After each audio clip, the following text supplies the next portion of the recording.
यहाँ daily analysis नहीं, आपका ट्रेडिंग माइंडसेट का सिस्टम, स्विंग माइंडसेट का सिस्टम को अपग्रेड किया जाता है। ये दोस्तों आप लोगों का हार्दिक अभिनंदन है अपने trader by stock market YouTube channel में। ये मेरा टेलीग्राम है, जरूर ज्वाइन करिए। और सिल्वर पे व्यू भी बता दिया हूँ। यहाँ साहब मैं जैसे नहीं वचनबद्ध हूँ ईटीएफ के प्रति जो 30 है, और आपको लगता है कि ईटीएफ में प्रॉफिट नहीं बनता है तो जो स्विंग वाला है उसको थोड़ा विजिट कर लीजिए टेलीग्राम। दूध का दूध पानी का पानी हो जाएगा। और जिन्होंने इस मार्केट में लॉस खाया है उनके भी थोड़े से आँख के सामने से पर्दा हट जाएगा। ठीक है, जरूर देखिए और अपना भी देख लीजिएगा। और जो मेरे साथ जुड़े हैं ना उनका भी इसी तरह का व्यू और इसी तरह का पोर्टफोलियो का पीएनएल होगा। ठीक है, जो साथ जुड़े हैं, जो साल भर से साथ हैं उनका भी ऐसा ही होगा। अगर नहीं है तो जरूर उन्होंने अपना मतलब ज़्यादा दिमाग इस्तेमाल कर दिया है ना, ज़्यादा दिमाग इस्तेमाल कर दिया है। सब बोलता है शेयर मार्केट में खूब दिमाग लगता है, हम बोलते हैं कुछ नहीं लगता है। तो आप बोलिएगा सर आपको पता है इसलिए कुछ नहीं लगता। हाँ, बात तो सही है। ड्राइविंग चलाना वास्तव में देखा जाए तो बहुत हार्ड काम है। कभी ब्रेक दबाइए, हमको तो ड्राइविंग से मतलब 4 व्हीलर या 2 व्हीलर से ज़्यादा हार्ड लगा, लेकिन मज़ा भी आया साइकिल चलाने में। हैं, वो भी पुराना वाला साइकिल, बुढ़ऊ साइकिल जिसको बोलते थे, जिसका 26 इंच का मतलब हाइट हुआ करता था।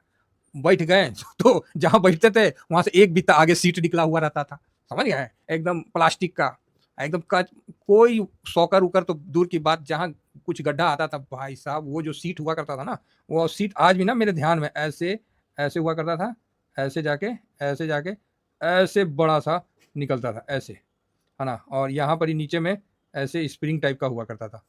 एक्चुअली ये स्प्रिंग नहीं, ये यहाँ पर भी नीचे में भी इसी तरह का, इस तरह का हुआ करता था। और भाई साहब क्या बताएं, और यहाँ पर एक हल्का सा हुक से जुड़ा रहता था।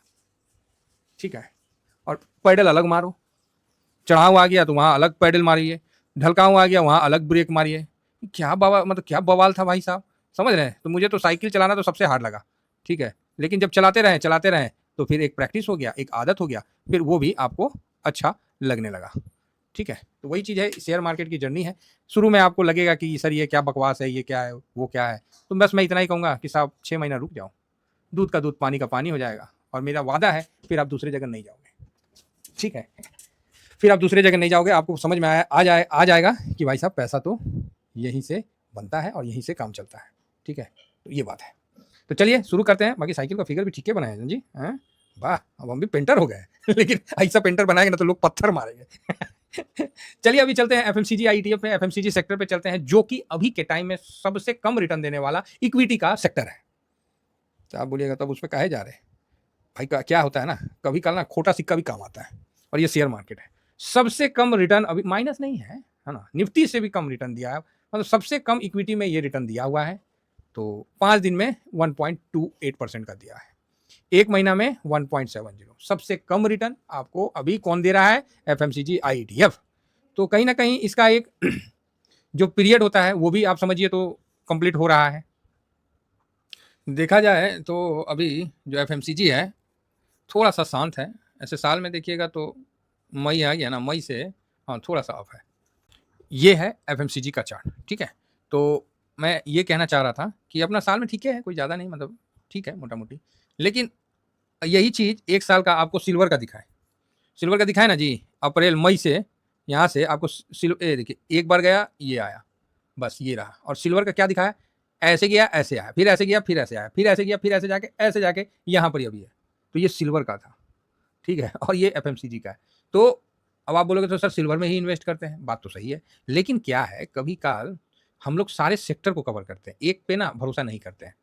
सिल्वर बहुत अच्छा है, पता है ना, बस उस पर भी हम अपना जो अमाउंट करते हैं। लेकिन क्या है, एफएमसीजी को भी हम कवर करके चलते हैं, क्योंकि जब इसकी तेजी बनती है ना भाई साहब, धुआं फाड़ देता है। ये देखो आपके सामने 26% की तेजी दिया सितंबर तक, है ना। तो काफ़ी अच्छा मतलब तेजी दिया है। और इसको क्या है ना, ये सेफ साइड बोलते हैं कि जब गिरावट होता है तो इक्विटी में ज़्यादा होता है तो फिर लोग एफएमसीजी की तरफ कन्वर्ट हो जाते हैं, उसी को बोलते हैं सेफ साइड। लेकिन इस बार तो एफएमसीजी ने भी वाट लगाया और ढंग से गिरा। तो आप बोलिएगा क्या मतलब सर, तो मतलब ये है एफएमसीजी ने भी गिरावट आपको 23 से 24-25% का गिरावट दिया, जो कि नहीं देना चाहिए, इतना नहीं देता, लेकिन दिया भाई साहब। और यहाँ वापस अभी रिकवर करके 13% रुका हुआ है। तो मेरा इसमें कोई बड़ा इन्वेस्टमेंट नहीं है, लेकिन हम लोग इसको कवर करते हैं तो हम इसको ज़रूर शामिल करते हैं और इस पे डिस्कशन करते हैं। यहाँ क्या है, ये जब तक 61 का लेवल नहीं निकलेगा तो ये 200 मूविंग एवरेज है, तब तक इसको मतलब थोड़ा-सा हम लोग रुक के रहेंगे। 61 से चलेगा ऊपर और 62 को जब क्रॉस कर जाएगा, तब जाके इसमें आगे का सफ़र बनेगा, अदरवाइज़ ये साइडवेज आपको देखने को मिलेगा। ठीक है? एफएमसीजी ये खाने-पीने की चीज़ें होती हैं और 1 मिनट एफएमसीजी हाँ, ये।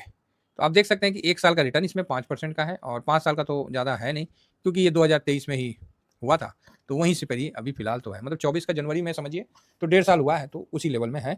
हालाँकि उस समय जब लिस्ट हुआ था उसके बाद से लेके मतलब अच्छा रिटर्न 20-25% का रिटर्न बना के दिया। अब एफएमसीजी बहुत ज़्यादा रिटर्न बनाने का आप इसमें वो मत करिए, स्कोप मत रखिए कि अंधाधुंध रिटर्न बन के देगा, नहीं। ये एक नॉर्मल मतलब आपको रिटर्न बना के देगा, ऐसा नहीं कि अंधाधुंध। अब देखिए यहाँ एफएमसीजी का निफ्टी एफएमसीजी को ले आए, अब इसी में देख लेते हैं। तो यहाँ पर ही हम 1 साल के बदले सीधा 5 साल में जाते हैं। तो 5 साल में देखिए निफ्टी एफएमसीजी आपको कितना दिया, 54% का रिटर्न दिया, अर्थात 12-25-60, 12 से भी कम। 5 साल में 11% के आसपास का रिटर्न जनरेट करके दिया है एफएमसीजी, निफ्टी एफएमसीजी ने। ठीक है, 10 साल का रिटर्न देखा जाए तो 10 साल का है नहीं, जा 5 साल में भी ये सितंबर, हाँ ठीक है, तो इतना है नहीं। तो इसमें एक मतलब मोटे तौर से हम जो बताना चाह रहे हैं कि आप सोचिएगा कि इसमें बहुत तोड़-फोड़ नहीं, तो आप बोलिएगा सर इसको फिर हम इन्वेस्ट करके रखें कि नहीं रखें। ये देखिए, ये आपका अपना डिसीजन है ना? जिसको लगता है कि नहीं एफएमसीजी, देखिए एफएमसीजी का एक पीरियड होता है, इसका नेचर क्या है वो हम बताते हैं। ये कब अच्छा काम करता है, ये शायद आप लोगों को नहीं पता होगा, क्योंकि हर ईटीएफ का अपना एक नेचर होता है। ठीक है, ईटीएफ का अपना एक नेचर होता है, जिस तरह आदमी का नेचर होता है ना, उसी तरह हर ईटीएफ का एक नेचर होता है। तो एफएमसीजी का क्या है, इसका नेचर कि जब मार्केट में गिरावट होता है ना, तो ये गिर जाता है। तो आप बोलिएगा अरे ई का बोल दिए सर, मार्केट में गिरावट होता ही हो, गिर जाता तो फायदा क्या है। हाँ, अभी आप देख लिए ना, ये फिर लोग बोलेंगे ये सेफ साइड फलाना ठिकाना, ओ भाई ये इसका नेचर नहीं है। जब गिरावट होगा, वार होगा, कोई कोविड आ गया, सब गिरेगा, तो ये भी गिरेगा। इसका बेनिफिट कब मिलता है, इसका बेनिफिट मैं बताता हूँ और बिल्कुल सटीक बताऊंगा। जब मार्केट में फॉग हो, आप बोलिएगा आई ये क्या हो गया नया, हाँ, जैसे निफ्टी मान लीजिए ऊपर से गिर के यहां तक आया, उसके बाद यहां जाके ये ऐसे ऐसे कंसोलिडेशन करने लगा। ठीक है, यहां पर ही अपनी थोड़ा सा समय बिताने लगा।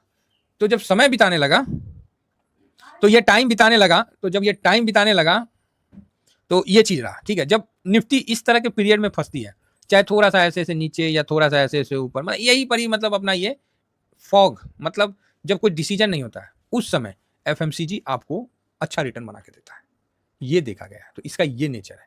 गिरावट में आप बोलिएगा कि ये खड़ा हो जाए, नहीं होगा, ये आपके साथ चलेगा। ये कंफ्यूजन के जब सिचुएशन आ जाता है, जब कोई आदमी मतलब लगता है कि हम पैसा कहाँ लगाएं, कंफ्यूज हो जाता है, तो उस समय ये आपको बेनिफिट देता है। ठीक है, तो ये इसका नेचर है और ये नेचर इसको अपने में अलग कैटेगरी में रखता है, क्योंकि इसमें जो स्टॉक है वो आप देख सकते हैं कि आईटीसी, हिंदुस्तान यूनिलीवर, नेस्ले जो है, Tata consumer product, Varun beverage, Britannia, Godrej, United spirit. अच्छा, स्पिरिटो का संख्या बढ़ रहा है जी, क्या है, तो अब क्या बोलते हैं, एफटीए के बाद लकड़ी पेटी वाला आएगा है ना, तो कोलगेट है ना, कोलपाल वगैरह जो भी है। तो यहाँ पर ही सबसे ज़्यादा आईटीसी, तो आईटीसी बहुत हेवी काउंटर है, तो ये स्टॉक में सबसे ज़्यादा रखा हुआ है। और हिंदुस्तान यूनिलीवर, ये सब कभी खत्म होने वाले स्टॉक तो फिलहाल अभी नहीं है, क्योंकि इनका मार्केट में जिस तरह का डिमांड है उस हिसाब से ये सब तो अच्छा धंधा करने वाले स्टॉक हैं, तो वही चीज़ है। तो इनका जो है नेचर मैंने बता दिया, और ऐसा नहीं है कि इन्होंने रिटर्न नहीं दिया। मार्केट थोड़ा साइडवेज निकले, अभी तो मार्केट रिटर्न दिया है ना, मार्केट थोड़ा साइडवेज निकलेगा ना, फिर ये आपको अच्छा रिटर्न बना के देगा, है ना। फिर क्या बना के देगा आपको, ये अच्छा रिटर्न बना के देगा। और हो सकता है कि इधर 5-7 दिन में अगर मार्केट साइडवेज जाता है, तो एफएमसीजी को आप फिर नीचे नहीं देखोगे, एफएमसीजी धीरे धीरे धीरे आपको ऊपर आता हुआ दिखेगा। तो ये व्यू है सर, व्यू सही भी होता है, व्यू गलत भी होता है, तो मेरा काम है आप तक अपना व्यू पहुंचाना। तो फिलहाल ये जो 61 और 62 के लेवल को जब तक क्रॉस नहीं करता है, तब तक थोड़ा सा अपना वो है रिक्स है। बाकी ये निफ्टी एफएमसीजी का इंडेक्स है, तो हम लोग तो इंडेक्स पे देख ही लिए, अब एफएमसीजी पे देख रखे ही हैं, तो थोड़ा सा यहाँ हम देख रहे हैं।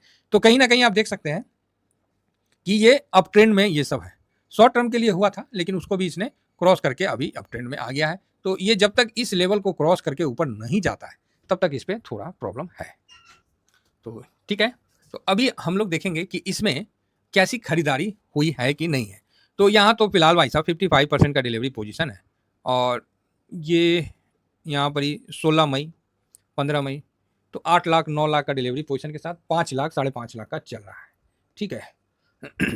यही चल रहा है, तो कोई बहुत ज़्यादा नहीं है, आप देख सकते हैं कि नॉर्मल है, और नॉर्मल है तो 5 करोड़ 6 करोड़ के बीच में है, तो ठीक है। और इस पे क्या है ना कि मतलब अभी बहुत ये ना साइड बहुत उदासीन इसका रिटर्न रहता है, ये शांत रहता है, शांत रहता है। जब भागता है तो मजबूती के साथ भागता है। अब इसका ये मतलब नहीं है कि आप इसको किसी सेक्टर के अनुसार देख के, सोच के, समझ के कर लोगे, नहीं, सेक्टर अलग है, ठीक है। ये एफएमसीजी है, खाने पीने का चीज़ है, कंजम्पशन का चीज़ है, तो इसमें क्या है कि बहुत कुछ देखना पड़ता है, और इसका रिटर्न लॉन्ग टर्म में आपको अच्छा मिलेगा, और ऐसा नहीं है कि बहुत ज़्यादा आपको रिटर्न मिल जाएगा। तो अभी एफएमसीजी फिलहाल तो 1-2 साल से बहुत ज़्यादा रिटर्न नहीं दिया, इसीलिए हम लोग लॉन्ग टर्म में इसका कोई होल्डिंग नहीं रखते हैं। आपने देखा होगा एफएमसीजी को हम लोग लॉन्ग टर्म में नहीं रखते, क्योंकि उससे ज़्यादा अच्छा ऑप्शन है मेरे पास, तो हम उसका यूटिलाइज करते हैं। अब यहीं पर ही आपने देखा ना कि बहुत ज़्यादा रिटर्न नहीं बना के दिया है। चलो ये तेज़ी में तो सारे भागे, तो ये भी भागा हुआ है, अब वो नीचे आया है, तो अब देखिए कहाँ तक टिकता है, नहीं टिकता है। ऐसा नहीं है कि बहुत ज़्यादा ऊपर सपोर्ट किया, इसने भी कमजोरी दिखाया। तो मेरा जो पर्सनली है कि इसमें हम एक लॉट ज़्यादा से ज़्यादा रखते हैं, बड़ा लॉट हम इस पर नहीं ज़्यादा मूव करते। हाँ, जब देखते हैं कि फॉग वाला सिचुएशन आ गया, उलझन वाला सिचुएशन आ गया, तो उस समय ये अपना 5% का रिटर्न दे देता है, तो वो परफेक्ट है। इस समय सारे इंडेक्स ने रिटर्न दिया, तो इसने भी रिटर्न दिया, बल्कि इस समय इससे बेटर रिटर्न ब्रॉडर मार्केट ने दिया, ठीक है। तो हाँ, ये है कि अभी जिस तरफ जो सिचुएशन आएगा, उलझन वाला सिचुएशन आएगा, तो ये अच्छा देगा। और इसका अच्छी बात पता है क्या, एक और है कि निफ्टी को मान लीजिए 26,200 पे 77 से गिरना है, तो निफ्टी तो यहाँ पहुंच गया, लेकिन ये जो है ये धीरे से पहुंचेगा। तो निफ्टी के बाद अगर इसमें मौका मिलता है तो पोजीशन बनाया जाए कि ये ऊपर जाने का बनता है। तो सेम है, यहाँ पर ही आपको ऊपर जाएगा, लेकिन इसमें मेरा कोई बहुत बड़ा लॉट साइज नहीं होता है, ये बात आप समझ के चलिए। एक लॉट से काम करते हैं, और सही सिचुएशन में लगाने का है और निकल जाने का, ज़्यादा इसमें वेट सेट नहीं करने का, नहीं तो दुखी ज़्यादा करता है। थैंक यू वेरी मच, जय हिंद जय भारत।